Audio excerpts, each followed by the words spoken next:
Hey everybody, this is Rob and Jordan, and we are back with Archangel Inc. Live number 42. Jordan, how are you tonight? I am fantastic. How are you doing, Rob? Oh, I'm great. I'm great. Everything is nice. It's bright and sunny out, and it's the middle of summer, so happy camper. Yep. All right, so tonight we are going to discuss a topic that is, I think, a pretty good one. It's not one that we've talked about too much before, but the topic is how to get book endorsements and blurbs for your bestseller. So I think that's actually, Jordan, you proposed this, so take it away. Oop, did I lose you, Jordan? Uh-oh, I think I did. All right, so hopefully Jordan will reconnect here. Jordan mentioned a couple of days ago. Are you back? Oh yeah, sorry about that. I heard you give it over to me, and then I was gone. I was like, oh, yeah. Oh no. Sorry, cool. Yeah. No, please. So, so you proposed this topic, and I thought it was a good one. So take it away. Yeah, absolutely. So book endorsements. I think it's a very interesting subject because I'm thinking about this for my next book, and I started to brainstorm a little bit, and I was like, how do I want to go about it this time? Just thinking about what I've learned, what I've done, what research is out there. And yeah, so I thought that'd be a good topic for us to talk about as I am thinking about it for my next book. And some of you out there listening to this may be planning your book. Maybe you're in the outlining phase, or maybe you're writing it right now, but maybe you're thinking about marketing, and you should be thinking about marketing at all points. Right. And you're thinking about, what can I do for endorsements? How do I get an endorsement or a book blurb for my book? And just right off the bat, I will share the endorsements and book blurbs. I think we're going to talk about this in a bit. You use these terms interchangeably. They mean the same thing. Really, it's just someone else is just giving you a short little snippet that you can share of their thoughts on your book. So yeah, I just thought it would be an interesting one to talk about. Talk about maybe why you need them, some strategies for getting them, and yeah, just the gambit with endorsements. You see them all the time in really, you see them in self-published books, but you definitely see them in the more traditionally published books with groups that, it seems like everyone knows each other in certain fields. And then, you just keep seeing the same endorsements over and over in different books. And yeah, we just wanted to talk a little bit about that and how to go about it as a self-published author. Cool. Awesome. And I want to say hello to Grace. Grace in the audience. Good to see you here. Grace, if you or anybody else who's joining us on the live stream have any questions, we're going to do our best to address them toward the end of the presentation here, or the conversation here. So please definitely feel free to leave any comments, any thoughts in response, and we'll do our best to address any and all of them afterward. But we're happy to have you here, and hopefully we can share a little bit of interesting information. So let's see, we've got opening thoughts. And we kind of went over this a moment ago, but it kind of came from this idea: how can we give ourselves an edge as authors? There are lots of different things that we could be doing. This is a little bit in line with what we were talking about last week, this sort of $0 book marketing strategies, or this kind of hustle-oriented book marketing strategies. How can we stand out from the crowd a little bit more? Not everybody has an endorsement or a blurb, but it might have a little bit of an effect. And how can you kind of move the needle a little bit through this strategy that maybe not everybody else is employing? And with that, Rob, I'll share. It's not something you need. If you're listening to this video and you're like, I don't feel like I want to dive into that. Maybe you have other things going on. That's fine. It's not a necessity by any means. But if we're talking about ways to just get a little bit better, a little bit to the next level, this is one of those. You'll see other people do it, and it's definitely something I recommend adding to your marketing plan if you have the ability to do so. Yeah, absolutely. It does have some value. It's not a showstopper. It's not a must-have, but it is a little bit extra. So if you're looking for something that you can do to help yourself stand out a little bit more, then a book endorsement or a blurb might be good for you. And so another thing here: endorsements versus blurb. So you might hear either of those terms. There may be some people may parse distinctions from them. Endorsements might be, from luminaries only, versus blurbs could be from anybody. For our purposes, we're going to use them interchangeably. So, whether you're doing some additional research afterward and you're looking for book endorsements or book blurbs, we're kind of talking about the same idea. All right, so moving on, we have the intro to book endorsements. And the first topic on our list is curating our hit list. And so, Jordan, this is a term that you had sort of mentioned. So please feel free to share a little bit here. I'll start. Intro to book endorsements, curating our hit list. Okay, so take it away. Yeah, when you're starting to think about getting endorsements for your book, and we might want to take a step back. I don't know, Rob, I think we may want to just clarify what a book endorsement actually is. Yeah, I think we mentioned it's just a snippet that you're getting from people that maybe you can put on your book. We had a little part there about the value of endorsements. Basically, it's getting that social proof, and it's getting other people to share some thoughts about your book that's not from you. Some of the most effective marketing you can do is word of mouth, and this is just one way to spread that by getting a person other than yourself to talk about your book. So I just want to mention that. Yep, and I will plug your book here, that Jordan. looks familiar. Yeah, I bet it does. So this is Volcanic Momentum up here, and we've got Jordan Ring, the author, who is joining us tonight. Your name is on top, Jordan. But then right below that, we have a little quote. It says, "Volcanic Momentum is a must-read for those seeking renewed energy to complete their goals." And that was Mark Madison, international speaker and author of Freedom from Fear. So this is a perfect example of what an endorsement might look like. And we'll talk a little bit more coming up about kind of placement, where you can use them, where you can take advantage of them. But that's kind of the idea. You want something that's going to give your book a little bit more stature, a little bit more heft for somebody who maybe isn't familiar with you yet, maybe isn't entirely sold. They see somebody on there who says something about it, and it helps with that conversion process, or helps with that sales process, adds a little bit more to the value proposition that you're bringing, and that in turn might help the browser become a buyer. Yep, absolutely. So jumping to the hit list and creating that, I think it starts with getting endorsements, starts with making a list of who you want to contact. And maybe that seems obvious, but that's where it starts. That's where you want to you want to start thinking about, hey, who can I talk to? Who do I know? Who are some people that maybe some of my friends know that I could get in touch with? Thinking about not only your direct connections, but maybe some of your connections, and thinking about, hey, who would be in the right field? Who would be in the right fit for this book? Who would be willing to do that? You can, if you've written other books in the past, you could potentially ask the same people. Again, that's up to you whether you feel like you want to do that. I like to spread the love a little bit, and I don't like to necessarily ask the same people back to back. But yeah, if it's your first book and you can make a list and get that going, think about people that would be a good fit for their audience if they have an online audience. Maybe it's a mentor of yours or someone you follow. The list does not have to include 100% people that you're like, I know that they're going to do this for me. You can have a mix. You can have some people on there you're like, yeah, I know that if I ask them, they'll do this no problem. And then maybe there's some reaches on there too. Maybe there's some authors I haven't met, or some other people that I think would be perfect, and I'm like, oh, that would be really cool. Right. We'll maybe get to it in a little bit. I'll talk about some of the things I did for my most recent book. I had a mixture of those. I had some people that I met in person, as well as some reaches and people I hadn't met. And I was like, oh, it'd be so cool to get this endorsement. And then I was able to do that. But I tried not to limit myself. I think that's and we've talked about this before, Rob, in the whole marketing process and writing a book, there's a lot that you're putting yourself out there. You have to be vulnerable, and that's tough. Right. But especially with these endorsements, just ask and don't limit yourself. Now, I will say that if you make your hit list entirely of celebrities, that's not something I'd recommend.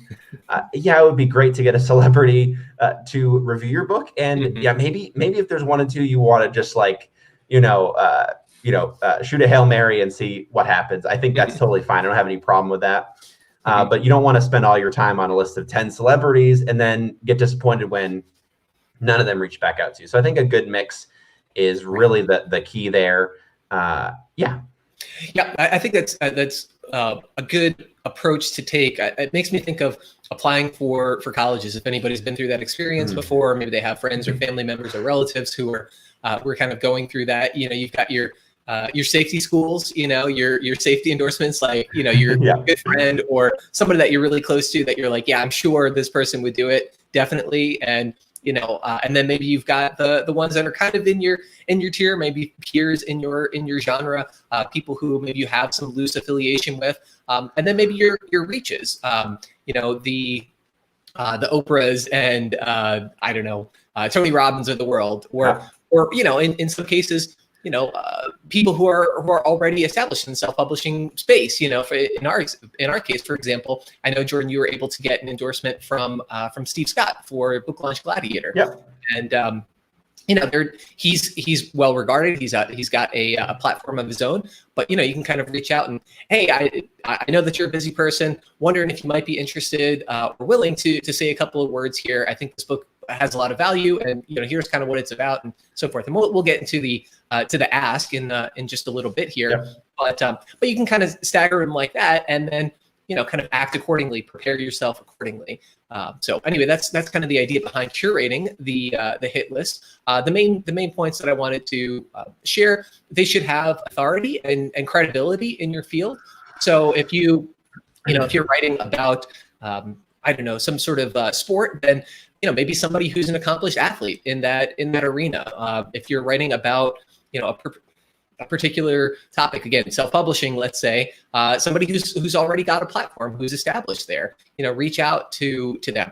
Whatever it is, they should have some sort of authority and or credibility, so that when you see them, when you see what they've done, or you might either recognize their name or their accomplishments, okay, if they're behind it, then some of that credibility is offered over and shared by your title and by the book that you're putting out, and then capitalize on your existing connections. So ideally, it's going to be people who you have some sort of existing relationship with. You might have those reaches. You may be able to get Oprah's ear, probably not, but somebody that you sort of know already, and maybe you have that loose connection with. You can reach out. Hey, I know we've collaborated on this before, or maybe we've both participated in this or that speaking event or what have you. What do you think? And you kind of reach out. So that's kind of the how of it. Anything else that you wanted to share on that, Jordan?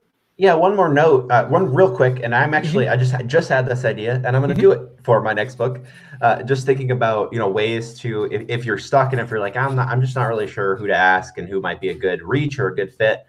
As you're doing your research and finding other competitors in your genre, other similar books, look at who did the blurbs for those books. Maybe there's some patterns.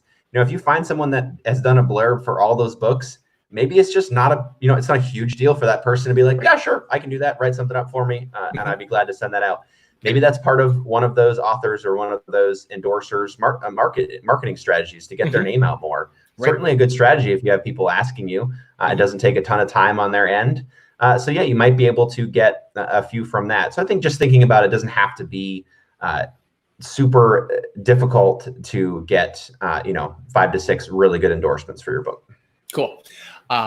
Yeah, great points. And next one here, sending the inquiry. So Jordan, I'm an author. I've identified somebody on my endorsement hit list. I want to reach out to them. What am I doing? What are the best practices here? How can I approach them? So for the most part, it does depend on your level of relationship. If you've never talked to them before, you probably just send them an email. Send them a very quick feeler email. That's what I would recommend. Not something that's going to take a lot of their time. Hey, I'm writing a new book about this subject. I'm just wondering if you might be willing to provide an endorsement for that. I'll fill you in on details. Just let me know if you're interested. That's what I do. I prefer that instead of sending a really long email with a ton of information and a link to your book and all that. That certainly is a strategy you could use, and I've seen people recommend that when I've been looking that up a little bit. It's just not one I would personally use because, yeah, if I don't already have a relationship with someone, I don't want to send them a long wall of text. Right. So that's a best practice for me. I would share also, yeah, if you do have a connection, if you do have a relationship, think about just picking up the phone and calling them.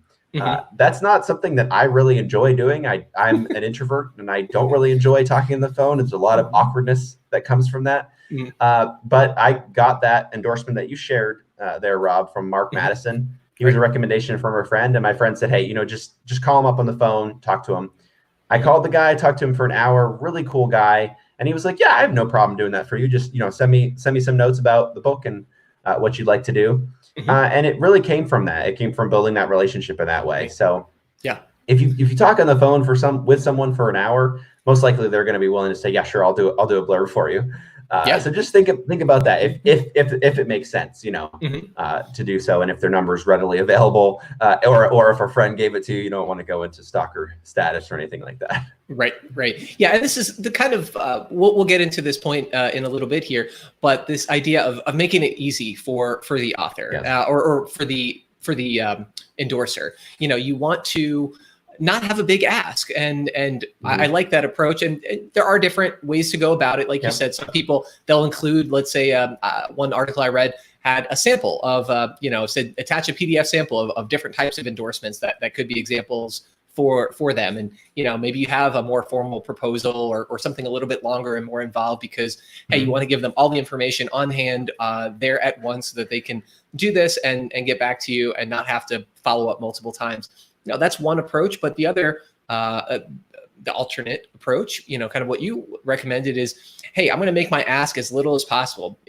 Just a couple sentences, quick email. Hey, just thought of you, thought you might be interested in this, and wondering if you're willing to offer an endorsement. Happy to share some details. Please let me know what you think. And from there, it can make it a lot easier for people to. Okay, yeah, tell me more. Once you get that small level of commitment from them, it might be a little bit easier to take them to the next step and convince them that it's worthwhile. And then you can kind of put your best foot forward and persuade them and do all of those other things that get them interested in doing that for you. But you're not asking a whole lot all at once. And, so there are different approaches, but I, kind of appreciate that idea of making it a very small ask, making it as easy as possible for them to facilitate the next step. And we kind of reiterate that when we talk about how we solicit for book reviews. When we're reaching out to authors or prospective reviewers, rather, we don't want to overwhelm them with information about it. We don't want to send them a 600 or 800 word, a block of text that they have to sift through. No, quick, punchy, get to the point. If you're interested, awesome. Let's talk about next steps. If you're not interested, thanks so much for your time. Have a great rest of your day. And Yep, absolutely. Good deal. All right. So next step here I have is we're covering solicitation best practices. So following up. So somebody says, Jordan, okay, I'm interested. I'd like to do this, and I'm willing to write this endorsement. Send me over some material, and I'll get back to you. Maybe they haven't gotten back to you yet. It's time to follow up. What do I do? Again, just send a short email out. I think the fear sometimes is I don't want to bother the person. I don't want to annoy them. No, just everyone gets busy. Just follow up and remind them. We talked about this extensively in our How to Get Book Reviews series that we did, Rob. Really, the key is in the follow up. That's where you're going to see the most responses. And really, it's because of what I just said. Everyone gets busy. Maybe they forgot. I had to, one of the endorsements I got that was really good and I really liked it, I had to follow up several times. For me, personally, I don't mind sending someone extra emails, especially when they've already told me they're interested. I don't necessarily like to send a ton if I haven't gotten any responses or, especially, or definitely I'm not going to send someone an email if they're like, nah, I'm not interested. Well, are you sure? I'm not going to do anything like that. But yeah, if they've said they want to do it, generally the interest is there. So you're just assuming that, really you're just reminding them and saying, hey, I'm moving along in this, if this is something you still want to do, I'm going to need it sooner than later. And with that, you never want to rush people. You never want to say, well, I need this tomorrow or no good. Well, if you say that, most people are going to be like, well, that's fine then, no, I'm not going to do it. Well, see you later. I guess it's no good. Yeah. Always just think about, especially if you have, and maybe some of your people really want to read your whole book. And they want to make sure that what they're putting their name on is, super important, not super important, but what they're putting their name on is good. And it is, it's fulfilling the promise that you share in your book. Right. Yeah. We have here are a couple of notes on following up. We want to make it easy. Again, we talked about that a moment ago. But then also you can include a pre-written sample. So this could be different examples of types of endorsements that authors have, that other authors and similar books have used. Or it could be, hey, if you're interested, kind of here's the pitch of what my book is about. If you'd like me to draft it up, you can take a look at it after you review the book and gotten a sense of what it's about. And, this sounds good, then kind of rephrase it, put it in your own words, and we can use that. So you're not asking them even necessarily to create something, fresh and original. Instead, they can adapt it and, kind of sign off on a pitch that is congruent and aligned with your message, but that they also hopefully feel good about and are willing to stand behind. Yep. Cool. All right. So moving on, the next thing that I have here is endorsing a book versus endorsing the author. And yeah, so my main thought here is sometimes when you're looking for endorsements, they might say, hey, listen, I'm interested. I'd be willing to do it, but I'm super busy. I'm not going to have any chance in the next few months.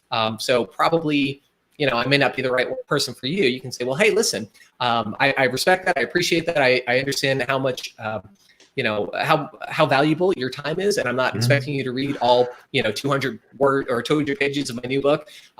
Here's a quick summary of it, and then also here's what I'm about, and these are other things that I've done, and would you be willing to incorporate information about me? Maybe you have that existing relationship, or you just have an established body of work, and so you can have an endorsement that says, hey, Jordan Ring has been active in the self-publishing space for the last several years. He's continually working to grow and keep himself on the cutting edge of how to develop the best personal development practices. I endorse Jordan. Definitely check his work out. And you can use something like that as an endorsement, even if they haven't had the chance to read Volcanic Momentum yet, or the next project coming up. They can say, hey, look, just as a matter of principle or recognition of accomplishment, check this person out. They have a lot going for them, and they're worth researching or possibly taking a chance on. Yep. And the only caveat I would add with that, Rob, is that when you're thinking of just getting endorsements for people in general and making it easy, make sure you're doing it on a case-by-case basis. If going in, you're like, hey, this person's going to want to read the full book. You don't want to send, hey, I could just throw this on the book and make it really easy for you. They may not want it to be super easy. Now, I think this advice, I think is gold for most of the people you're going to be reaching out to. But there may be a few that, don't want an easy shortcut. They want to take the time to write something really good. And I think definitely value that. So I think just be thinking that when you reach out to people, just be careful with your wording when you're sharing ways to make it easier. Right. Maybe not say, hey, I want to make this as easy as possible for you. You still want it to be a good transaction. So just be thinking about your wording there. But essentially what you're doing is making it easier, but maybe just not super spell that out.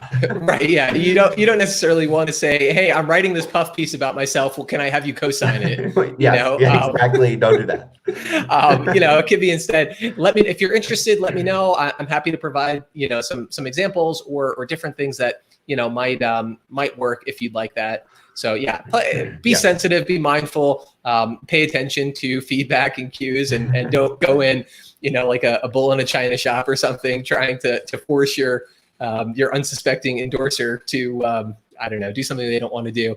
But again, just, you can potentially find ways to make it easier for them.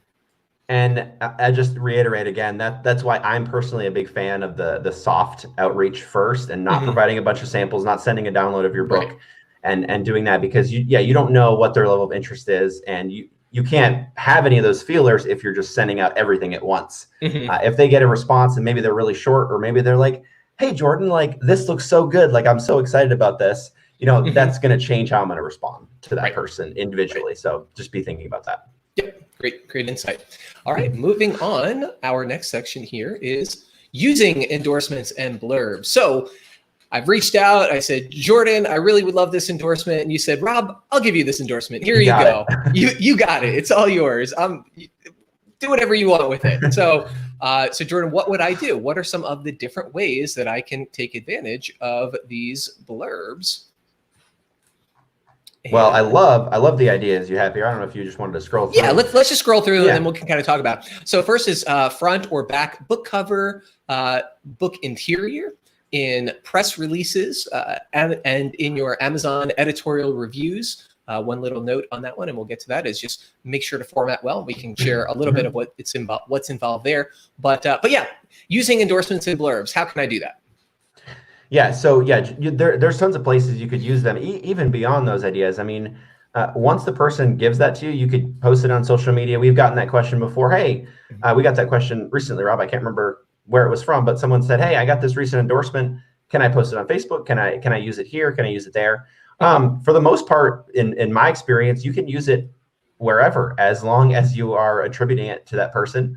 And maybe there's a case where you're like, this person hates Facebook. Maybe you have that thought, and then okay, don't post it on Facebook because they don't want to be associated with Facebook. I don't know. That's just an example.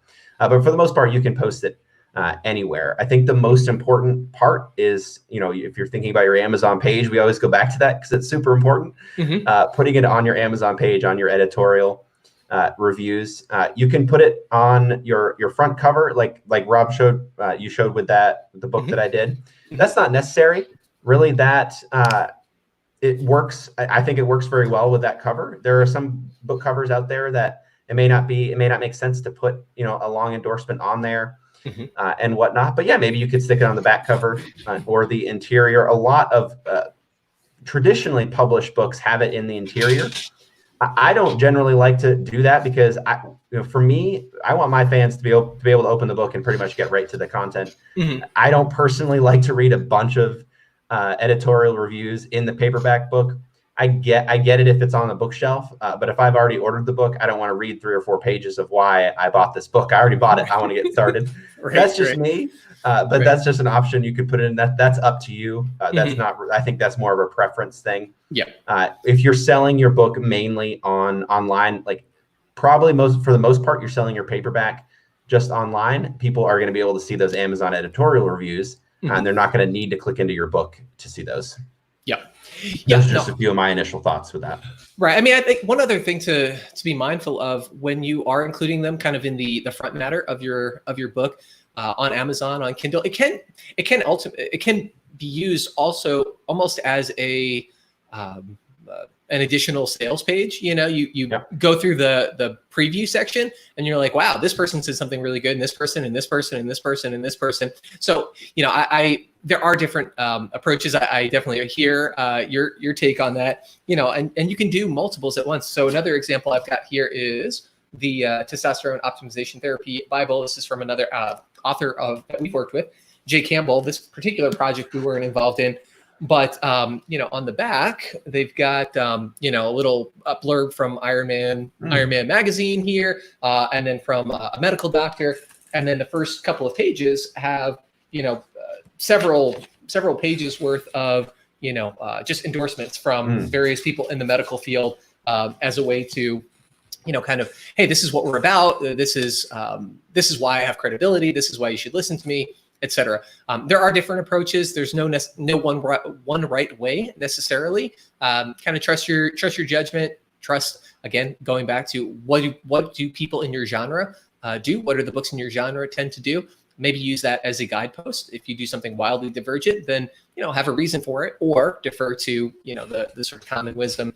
But yeah, going back just one other thing, which when you ask for an endorsement, I would say if you're concerned about where you can utilize it and repurpose it, maybe just get permission when they endorse it. Say, hey, I'd like to put this on my book. Do you mind if I use this for marketing purposes? And you can kind of leave it at that. And if they ask, what do you have in mind? Okay, then you can kind of get into different places that they maybe feel comfortable or don't.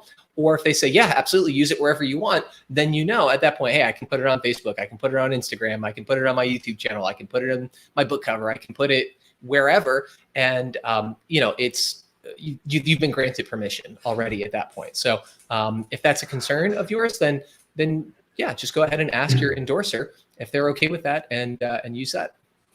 Yeah. Rob, I did want to piggyback on one thing that you were mentioning with book blurbs inside the book. Mhm. I think, like we talked about, it does depend on the genre. Like I said, for me and what I write in my personal genre, I don't feel like I need to put those in there. Right. But I think, yeah, if you have a different opinion for your genre and what you want to do, I think that's perfectly fine. Especially if you are in a different genre like health and fitness, or you're writing more of a medical book. Yeah, maybe those books are going to have more people endorsing them because, yeah, you want to build that really early, that quick early credibility. And I think that is super important for that type of genre. So that's what we mean when we say it depends on the genre, because, yeah, in that situation, yeah, if I was writing in that, yeah, I think that would be a fantastic thing to add to everywhere you could interior, because you want to build that credibility. Yeah, great point. And especially, in this particular case, the author is a layperson. He's not a medical professional. He's an independent, journalist, researcher, and personal practitioner. But he's not somebody that has this sort of medical expertise. So having the authority lent by a half a dozen different medical experts in the early stages say, hey, I can actually pay attention to this information. This isn't just some loony person that's telling me what to do with my health. They've got the full backing and support of people who have years of clinical practice too. So yeah, great point. It's going to depend on your genre and kind of what makes sense with how you're positioned as an authority within it. Cool. Anything else on how to use some of those endorsements and blurbs? Nope. I think we covered it. All right, good deal. So let's closing thoughts here. Endorsements are not a game changer, but they may help. It's not something that if you are not able to get it, you should hold off publishing altogether. It's nothing like that. But if it's something that you have access to and you'd like to put in that extra little bit of work, then they can certainly help. And have you used blurbs for any of your projects? So feel free to leave comments down below. Do you have experience using endorsements and blurbs? Any challenges that you came across? Any things that seem to work really well? We're happy to hear that, and share information and different data points. Absolutely. Cool. Any other thoughts in closing that you wanted to share here, Jordan? No, I think I'm good. Yeah, just make sure you make a list, go out there, and don't be afraid to ask. That's the most important thing. Just, don't be afraid to make a list and go and ask those people. And honestly, Rob, it's a fun way of sharing what you're working on, sharing your projects. And then you can even return the favor and say, hey, is there anything I can give you feedback on or help you out with? It's a fun way to build connections. I like it. I enjoy this part of the marketing process. So it's good stuff. Yeah. I love it. Great point. It is a good way to help build and deepen those connections and to share excitement about what you're doing and get some buzz going and get yourself out there. So folks, we appreciate you tuning in, anyone in the live audience. And if you have questions, thoughts, comments, please feel free to leave them down below. We are always looking for new ways to help provide value to folks in the audience. So feel free to share any pain points, any struggles that you're having, any things that you've come across that have worked really well that you want to talk about. We're happy to receive any and all feedback of that sort. So thanks, everybody, and we will see you folks next time. Have a good rest of your evening. See you guys.